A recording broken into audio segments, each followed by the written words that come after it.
No se guardó la grabación, pero eso abre la oportunidad de que grabe videos de apartados más específicos y dedicados con un poco más de tiempo. La clase pasada mi intención era que abarquemos muchas cosas de cardio para que tengamos un gran vistazo, pero decidí que voy a hacer videos cortos de los temas para que vayamos avanzando de poco en poco.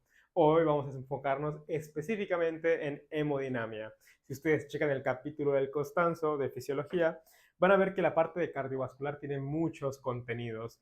Tiene un apartado de hemodinamia, un apartado de corazón, específicamente de corazón, de electrofisiología y de contracción del corazón. Avanzan un poquito más y se encuentran con una parte de presión arterial, luego hay otra de microcirculación y así sucesivamente. Entonces, hoy solamente nos vamos a enfocar en hemodinamia. Es un apartado muy importante que si nosotros lo entendemos va a ser mucho más sencillo todo el capítulo en general. Pero este apartado es muy, muy importante para comprender cómo funciona todo esto. Sin más, ahora sí vamos a darle con la fisiología de la hemodinamia. ¿Qué significa este apartado? Es un poco la dinámica de los fluidos, cómo la sangre puede moverse en nuestro cuerpo. Y eso tiene demasiadas leyes físicas y fisiológicas que vamos a estar platicando porque hay muchas fórmulas y cosas que pueden ser complicadas de leer. Entonces mi finalidad con el video es mostrar todo esto con dibujos que puedan ser un poco más sencillos para la comprensión. Pero bueno, entonces vamos a platicar ahora sí. Lo primero que tengo que decirte es que entendamos a grandes rasgos qué es el sistema cardiovascular. Nosotros tenemos sangre, sangre que es muy importante para nuestros tejidos porque ahí hay nutrientes y oxígeno y necesitamos que esa sangre esté en todos lados. Necesitamos que esa sangre esté en el cerebro, que esté en nuestros riñones, en nuestro estómago, en todo el tubo digestivo, en todos lados. Necesitamos sangre en todos nuestros tejidos, en la piel, en el músculo, como te decía, en todos lados. Entonces, tenemos por aquí el corazón. Ahorita platicamos de para qué sirve el corazón. Y tenemos por aquí arterias, arteriolas, capilares, vénulas, venas, todo esto. Esto que acabo de decirte son los vasos sanguíneos. Y los vasos sanguíneos sirven para transportar la sangre. Son como carreteras, por ahí puede viajar la sangre. Las arterias tienen propiedades diferentes a las de las venas y cada uno de estos vasos tiene sus propias funciones, pero esos solamente son la carretera. Para que la sangre pueda avanzar, para que la sangre pueda moverse, necesitamos que alguien la empuje, necesitamos que alguien le ponga esa fuerza para que la sangre pueda moverse hacia todos lados. Esa fuerza, ese empuje, se lo da el corazón. El corazón es ese órgano que se encarga de empujar la sangre. Y los vasos sanguíneos solamente conducen, llevan hacia donde debe de ir. Los vasos, como te decía, son las carreteras y el corazón es la bomba. Así es como quiero que entendamos todo esto. Entonces el corazón lo que hace es empujar y los vasos lo llevan hacia donde debe de irse. ¿Cuáles son los vasos importantes? Ok, tenemos arterias, que estas se encargan de llevar sangre lejos del corazón. Normalmente llevan sangre oxigenada con mucho oxígeno y con mucha presión. Tenemos después las arteriolas, que también son muy importantes y ahorita vamos a platicar de ellas. Tenemos por ahí los capilares, que sirven para el intercambio. Como son unos vasos muy, pero muy delgados, permiten que haya intercambio de oxígeno y de nutrientes y otras sustancias por ahí. Luego continuamos con las vénulas y las venas, que se encargan de llevar la sangre desoxigenada de regreso al corazón. Entonces, este circuito funciona justo como lo tengo ahí dibujado. Tenemos dos corazones también, un corazón izquierdo y un corazón derecho, que tienen funciones distintas. El corazón izquierdo bombea la sangre que ya tiene mucho oxígeno, que está completamente oxigenada, y se la lleva hacia todo el cuerpo.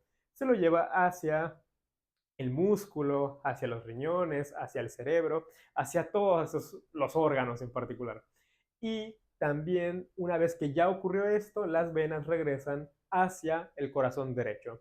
Y el corazón derecho tiene toda la sangre desoxigenada, toda la sangre que ya pasó por todo el cuerpo, y luego va hacia los pulmones, se oxigena y se repite el ciclo una y otra vez. El corazón izquierdo lleva hacia todos lados. Es el que se encarga de llevar la sangre oxigenada a todo el cuerpo. Y esto era una introducción necesaria para que entendamos cómo funciona a grandes rasgos. Puede ser que ya lo hayan visto en anatomía o en histología, pero esta introducción creo que era importante. Ahora sí, ya platicamos que el corazón es la bomba y los vasos sanguíneos son las carreteras. Pero vamos a hablar de las leyes o de toda esta parte física que aparece en el capítulo. Ahora sí, vamos de lleno con el tema. Te estaba diciendo que es importante que la sangre se mueva, es importante llevar la sangre de un lado a otro. Necesitamos que la sangre que tiene oxígeno y nutrientes esté en todo mi cuerpo. Y para esto es importante conocer las leyes de los fluidos, cómo es que estos se mueven. Ok, te estaba diciendo que es importante que el corazón empuje. Y aquí viene la explicación. Nos vamos a encontrar con, como te decía, muchas leyes. Yo te las voy a decir en el orden de importancia. Voy a platicar de ellas según las que yo creo que son muy importantes, las que sí o sí debes saber. Y al final mencionaré las otras, las que son extras. Pero la más importante que yo creo que deberías de conocer es esta de aquí, la relacionada a esto. Y tú dirás, ¿qué? ¿Qué es esto? Esto es una cascada, como puedes ver. Aquí hay un arbolito y aquí hay una persona. La primera ley de la que te estoy hablando es esta que tengo por aquí.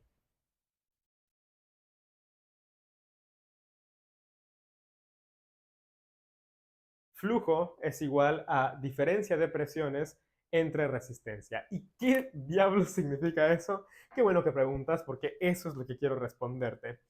¿Qué es el flujo? ¿Qué es la resistencia? ¿Qué es un gradiente de presión? Bien, gracias por preguntar. Entonces, el flujo es una cantidad, es un volumen de sangre que llega a un sitio en un tiempo. Por ejemplo, imagínense que yo soy literalmente un riñón y tú me dices, oye, ¿puedes apuntar en un día cuánta sangre te está llegando? Y yo te digo, ok, eso es lo que voy a hacer. Y me pongo a contar, ok, me llegó 1 litro, ok, me llegaron 2 litros, ok, me llegaron 3 litros, y cuento. Pasa el día completo y al final digo, ok, me llegaron 5 litros en todo el día. Entonces, eso, 5 litros en un día, litros entre tiempo, eso es un flujo, la cantidad de sangre que me está llegando en un tiempo. Normalmente el tiempo que utilizamos es 1 minuto y la cantidad que utilizamos o el volumen es litros. Entonces esto suele ser litros entre minuto. Por ejemplo, vamos a hacerlo todo más claro con esto de aquí. Quiero que primero platiquemos con este ejemplo y luego te voy a platicar ahora sí de un vaso sanguíneo. Pero primero quiero que platiquemos de esto. Y después no te preocupes porque tengo aquí otras cosas que nos van a servir como ejemplo.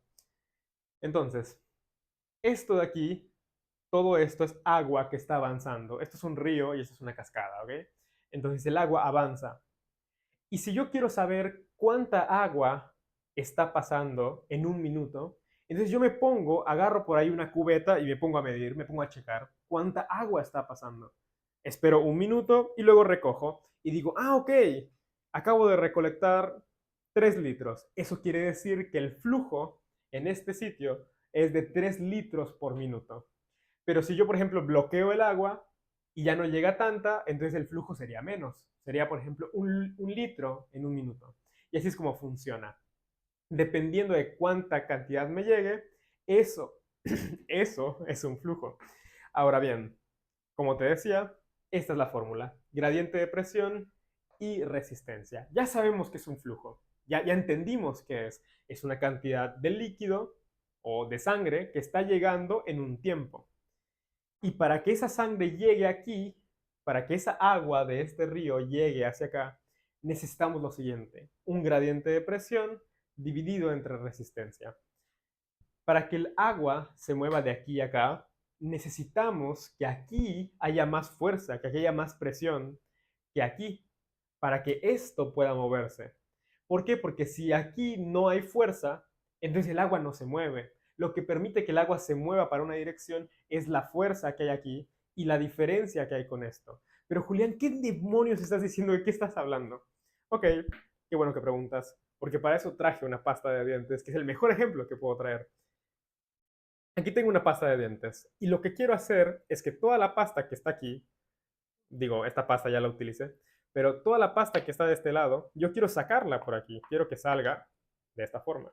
Entonces, ¿qué es lo que voy a hacer? ¿Qué es lo que voy a hacer para que la pasta salga? Voy a empujar, voy a poner fuerza de este lado para que la pasta vaya en esta dirección y salga justo por la tapa. Imagínense lo siguiente, imagínense si yo pongo fuerza aquí y pongo fuerza de este lado, La pasta no se va a mover, se va a quedar aquí en el centro. ¿Por qué? Porque la fuerza que pongo aquí y la que pongo aquí es la misma. Entonces eso hace que no se mueva. Yo necesito, para que algo se mueva, para que exista un flujo, un movimiento de pasta o de líquido, lo que tú quieras, necesito una diferencia. Necesito que aquí estoy poniendo más fuerza y aquí no estoy poniendo nada de fuerza. Por eso se mueve la pasta hacia esta dirección. Porque aquí tengo menos presión y aquí tengo mucha presión. Por eso se mueve. Esto es muy importante, nos va a servir también para respiratorio. Lo que permite que se mueva es que hay una diferencia de presión. Si aquí, como te decía, tengo lo mismo, no se va a mover. Pero la clave es que aquí tengo una cascada que empuja con mucha fuerza y aquí la presión es mucho mayor que acá.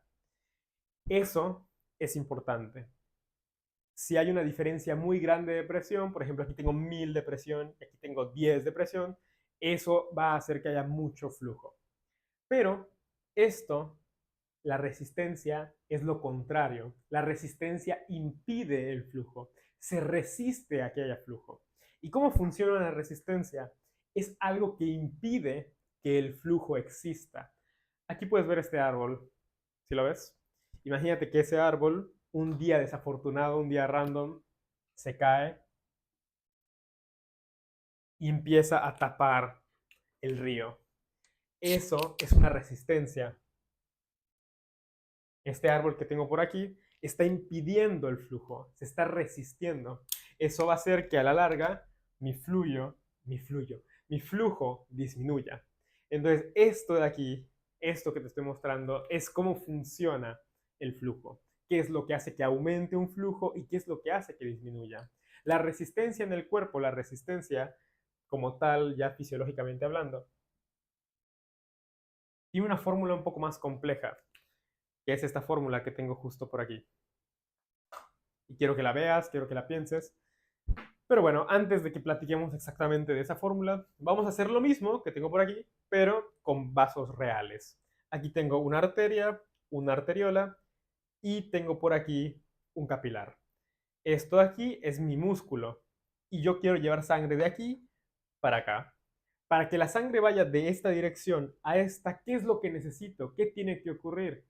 Efectivamente, que aquí haya más fuerza, haya más presión que de este lado, para que así yo pueda empujar y la sangre llegue en este sentido.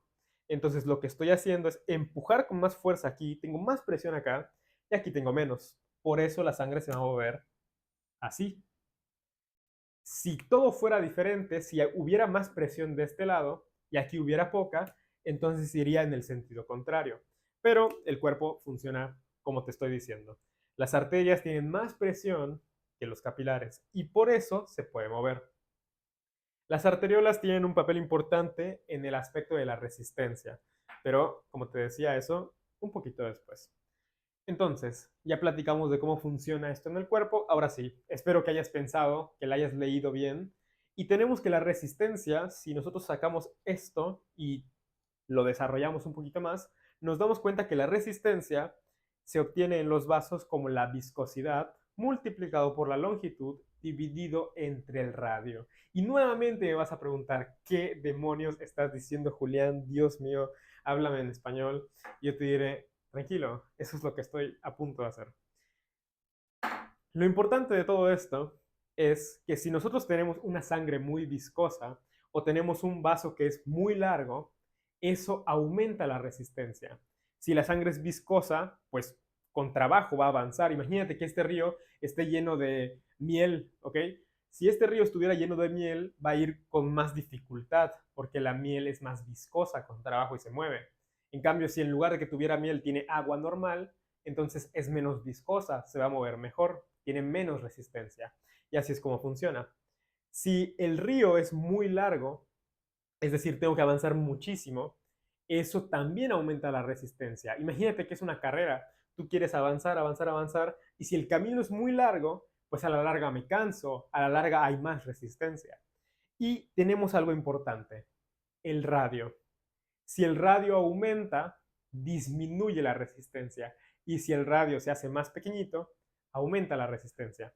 Entonces, ¿cómo funciona eso? Si nosotros tenemos un vaso sanguíneo que se dilata, que se abre, Eso hace que la sangre pueda fluir mucho más fácil, pueda ir porque hay mucho espacio, parece muy sencillo entrar por ahí. Pero si por el contrario tenemos un vaso que se contrae, es difícil entrar por aquí, date cuenta, con trabajo ya entraríamos. Entonces la sangre pasa con más dificultad. Y este último dato es muy importante y se los pueden preguntar, porque la resistencia se relaciona mucho al radio. Si el radio aumenta, entonces la resistencia disminuye. Y si el radio se hace más pequeño, entonces la resistencia va a aumentar. Eso es muy importante. Y ten en cuenta que aquí tenemos elevado a la cuarta potencia. Eso quiere decir que pequeños cambios en el radio causan grandes modificaciones en la resistencia, porque está elevado a la cuarta potencia. Con que tú modifiques un poquito el radio de un vaso, va a afectar mucho en su resistencia. Esto puede ser que haya sido complicado de escuchar, si no lo has leído, sobre todo, puede ser que te confunda, pero en realidad no es algo tan difícil. Esto lo que estamos haciendo es desarrollar un poco más esta fórmula. Le estamos sacando una parte de aquí, que es la resistencia, y estamos siendo más específicos. Te estoy mostrando específicamente qué es la resistencia. Pero la fórmula importante es esta de aquí. Esto es lo que tenemos que entender del flujo. ¿Qué es lo que aumenta y qué es lo que lo disminuye?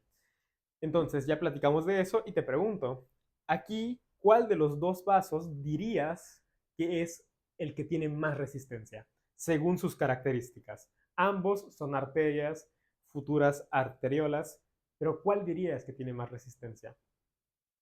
Ok, este vaso está más pequeño, está más contraído, está, si puedes ver el músculo, está como más así, como más unido, y está más largo.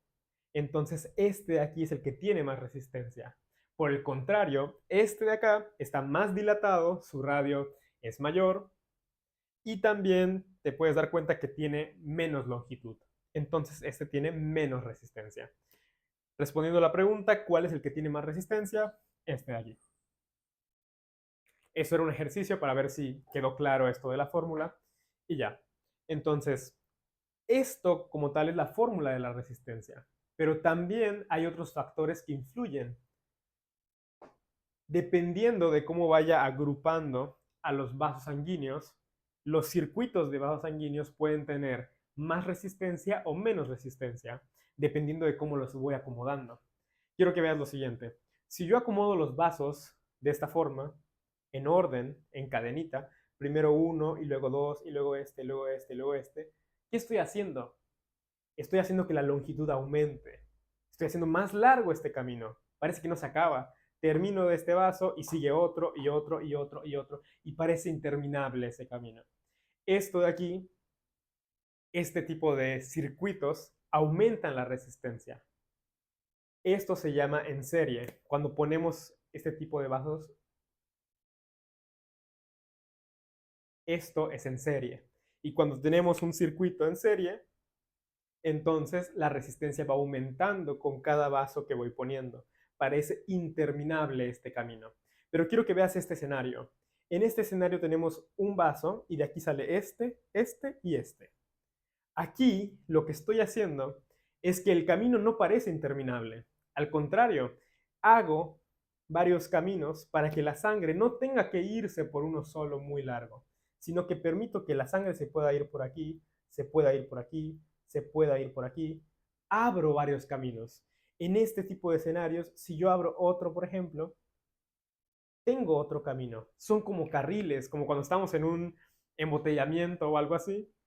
Y entonces tenemos más carriles. Los autos se pueden ir por aquí, por aquí, por aquí, por aquí, por varios. En cambio, en este, si solo tenemos un carril, entonces tarda más en avanzar el carro, ¿no? Porque solo tenemos una fila de coches y tenemos que esperar. Eso es más tardado. En cambio, en el otro escenario que te estoy diciendo, en este de aquí, tenemos varios carriles. Entonces los autos pueden irse por diferentes rutas y eso hace que haya menos resistencia. Entonces este tipo de circuitos se llaman en paralelo y si nosotros tenemos circuitos en paralelo, la resistencia disminuye. Si tenemos en serie, la resistencia aumenta. Y esto de la resistencia, yo creo, la verdad, que es el apartado más importante de este capítulo, de este apartado de hemodinamia, pero vamos a hablar de lo otro que tienes por ahí. Tenemos por aquí la capacitancia. Eso a mí me costó mucho aprenderlo, pero la capacitancia no es algo que se modifica como tal. Es una característica que los vasos tienen, que nacen, por así decirlo, con esas propiedades. Las venas tienen una configuración, tienen una característica y las arterias nacen con otra. ¿Qué es esto de la capacitancia? La capacitancia es cuánta sangre puedo ponerle a un vaso y ese vaso aumentará su presión si le pongo más sangre. Ok, ¿cómo funciona esto? Si yo, por ejemplo, tengo un vaso, una vena, por ejemplo, yo le empiezo a poner sangre, le empiezo a poner sangre, le empiezo a poner sangre, la vena no se estresa, la vena no aumenta su presión, le pongo más, le pongo más, le pongo más, y no se estresa. Imagínense que yo le voy poniendo sangre a esta liga y la voy estirando, estirando, estirando, y no se estresa, no aumenta su presión. Eso es porque tiene mucha capacitancia. Puede aguantar mucha sangre y no se estresa. Es como ese amigo que tenemos que le pueden marcar muchísimas tareas y no se estresa. Está tranquilo, dice, ah, ok, ahorita las hago. Le marcan otras, tranquilo, ahorita las hago. Y por el contrario tenemos las arterias. Ellas tienen poca capacitancia. Les pones un poquito de sangre, les pones un poquito, pum, se estresaron, como que no aguantan, se ponen tensas rápido. ¿Eso por qué? Porque tienen poca capacitancia. Les marcas dos tareas, no puedo creerlo, la facultad es horrible, no lo puedo creer. Así es como funciona. Las venas aguantan mucho, son chill, están tranquilas, les puedes poner mucha sangre y no se estresan, no aumentan su presión. En cambio, las arterias, tú les pones un poquito de sangre, les pones un poquito más de lo que deben tener. ¿Qué? Oye, me estás cargando mucho, no lo puedo creer. Bueno, tú me lo pediste, voy a aumentar mi presión. Y aumenta la presión. Así es como funciona, ellas son así. Y cuando son adultas, cuando envejecen las arterias, se ponen aún más estresadas. Las arterias viejitas, si de por sí antes tenían poca capacitancia, cuando esta diga envejecer, va a tener aún menos capacitancia.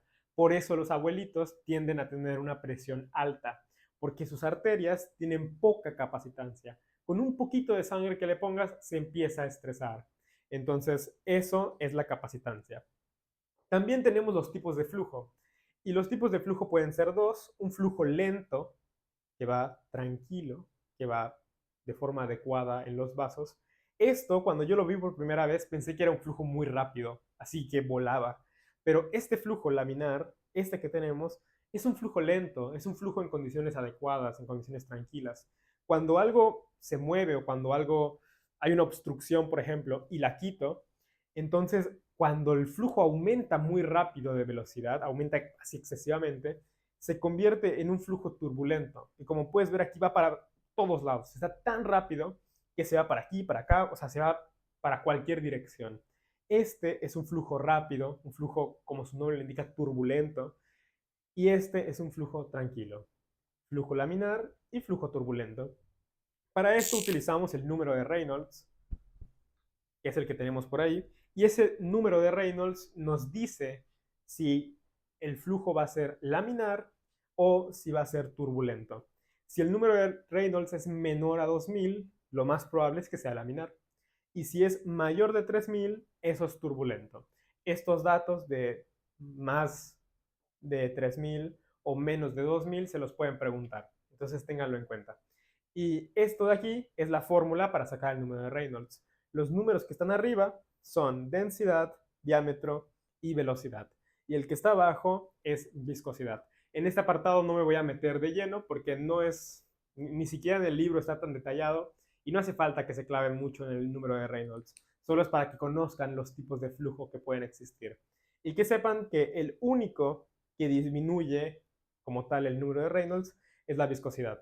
La viscosidad es el único que hace que si tenemos más viscosidad, el número de Reynolds disminuye. Y ya. Por último, nos queda un apartado más, que este es como un extra, en realidad no, es el primero que les ponen, es la primera fórmula que les ponen, un poco complicada de entender al principio, pero es la velocidad. La velocidad, según yo, no la preguntaron en ningún momento, pero vamos a platicar de ella por si acaso, porque sale en su libro, y lo tenemos por aquí. La velocidad de los vasos funciona con lo siguiente. Velocidad igual a flujo entre área. ¿Qué quiere decir eso? Que si nosotros tenemos un vaso que su área es más grande, entonces la velocidad disminuye. Pero si tenemos un vaso que su área es pequeñita, la velocidad aumenta. No quiero que confundas esto con resistencia, porque esto va un poco aparte a esto. Esto solamente es qué tan rápido viaja la sangre. Y esto es cuánta sangre llega, cuál es el gradiente de presión, cuál es la diferencia de esta presión con esta otra. Esto es diferente. Entonces, vamos con la velocidad. Si yo agarro un vaso, por ejemplo, una aorta, y yo la corto así a la mitad, voy a ver algo como esto, ¿ok? Y si yo agarro, por ejemplo, un capilar y lo parto así a la mitad, voy a ver algo como esto. Así, a simple vista, ¿cuál es más rápido? ¿Cuál tiene más velocidad? La fórmula, como te decía, es flujo entre área. Y vamos a suponer que el flujo es el mismo, la misma cantidad de sangre. Flujo entre área. El flujo es el mismo. ¿Cuál tiene más área? La aorta. Entonces, ¿cuál va a ser más rápido? El capilar, porque el capilar su área es más pequeña. Pero luego en tu libro, en el Costanzo, lo que dice es, ¿qué tal si agarramos el área de todos los capilares? Y capilares hay un chorro, en el cuerpo hay muchísimos. Si yo comparo la aorta con un solo capilar, con uno solo, evidentemente el capilar es más rápido, porque tiene un área muy pequeña. Pero si yo agarro todos los capilares, imagínate, yo agarro esto de aquí y esto es mi aorta. Yo agarro esto de aquí y esto es mi capilar. Te decía, ¿cuál tiene más área? Pues obviamente lo tiene la aorta. Entonces, ¿cuál va a ser más rápido? Este, porque su área es menor. Y si nosotros checamos la fórmula, entonces el que va a ser más rápido va a ser el capilar. Pero tu libro te dice, vamos a agarrar todos los capilares y vamos a considerar eso como el área. Entonces, esto es la aorta y esto, todo esto son los capilares. Y esto es poquito, en el cuerpo hay muchísimo más. Entonces, si nosotros comparamos todo esto con esto, ahora ¿quién es más rápido? La aorta. Porque en comparación con todos los capilares, la aorta resulta ser pequeña, en teoría. Y todos los capilares del cuerpo parecen ser más grandes. Entonces la conclusión es que el libro lo explica un poco extraño, pero esta fórmula es un adicional. Te lo quería mostrar para que lo veas, pero solamente es un extra. Y esto como tal es la hemodinamia. Esto es lo que tenemos que conocer de hemodinamia. Cómo es que los líquidos se mueven, cómo es que la sangre se mueve de un lado a otro. Lo importante es que entendamos cómo esto existe, cómo esto pasa en el cuerpo. Porque hay un gradiente de presión, porque hay una diferencia de aquí a aquí, las resistencias cómo influye el tipo de si es en serie y demás. Y nada más para terminar, te quería decir algo, y es que las arteriolas son muy importantes, porque las arteriolas controlan mucho la resistencia. Están muy relacionadas con esto de aquí. Las arteriolas son esa parte que controla el flujo. Si tú aumentas la resistencia, ¿qué pasa con el flujo? Efectivamente disminuye, era lo que estábamos diciendo. Y las arteriolas son las que controlan más el flujo, porque tienen muchos receptores importantes. Tienen receptores alfa 1 y también tienen receptores beta 2. Y tienen receptores que regulan que se dilate y que se contraigan. Entonces, imaginemos lo siguiente. El flujo ocurre de forma habitual en todos los órganos. Y aquí tengo ciertas arteriolas. Si yo, por ejemplo, cierro estas, se contraen estas de aquí, ¿qué hago? Aumento la resistencia. Y si aumento la resistencia aquí, entonces la sangre ya no se va a ir para esta parte, y se va a ir para esta de aquí, para este órgano y para este. Es como si yo bloqueara esta ruta, bloqueo esta y dejo abiertas las otras rutas. Por eso las arteriolas son tan importantes, porque ellas regulan el flujo. Imagínense que son como llaves de agua en el cuerpo y las arteriolas cuando se cierran, entonces el agua ya no va hacia ese órgano y se va para otros. Entonces, si yo cierro esta arteriola, la sangre se va a ir para aquí y se va a ir para acá, se va a ir para otras partes. Y así es como funcionan las arteriolas. Son muy importantes, yo creo que en fisiopatología tienen más importancia, pero es importante que sepas que ellas son de mucha, mucha importancia en el cuerpo. Ellas regulan el flujo como tal. ¿Por qué? Porque ellas son las que controlan en su mayoría esto. Esto del radio aplica especialmente para las arteriolas, para el radio de las arteriolas. Pero bueno, eso era el último datazo. Ya son 30 minutos de video, espero que hayas entendido, que te haya ayudado. Y sin más, voy a grabar otros de la clase que grabé ayer, pero como te dije, se perdió esa clase, entonces lo voy a grabar por partes y así puedes verlo en diferentes momentos. Y ya, eso fue. Cualquier duda, pregunta, tienen el chat ahí, pueden preguntar. Para eso creé ese grupo, para que ustedes puedan preguntar lo que sea que quieran preguntar. Y ya, gracias amigos.